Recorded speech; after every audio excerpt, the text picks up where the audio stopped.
तर आजच्या व्लॉगची सुरुवात होते गौरी आगमनापासून. तर मी वैभवी तुमच्या सर्वांचं माझ्या मिनी व्लॉगमध्ये खूप स्वागत करते.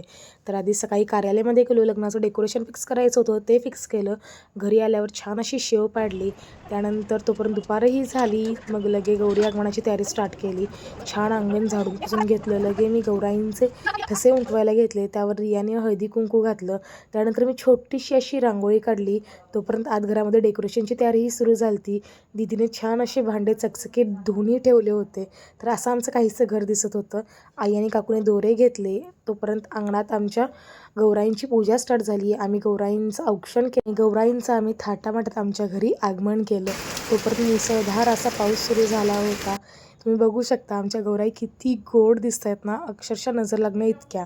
नंतर आईने त्यांना वस्त्रमाळा घालून घेतल्या. छान हळदी कुंकू लावलं आणि त्यानंतर नैवेद्य दाखवला. आम्ही सर्वांनी मनोभावे आरती केली. पुढच्या ब्लॉगमध्ये तुम्हाला छान असं डेकोरेशन दिसेल.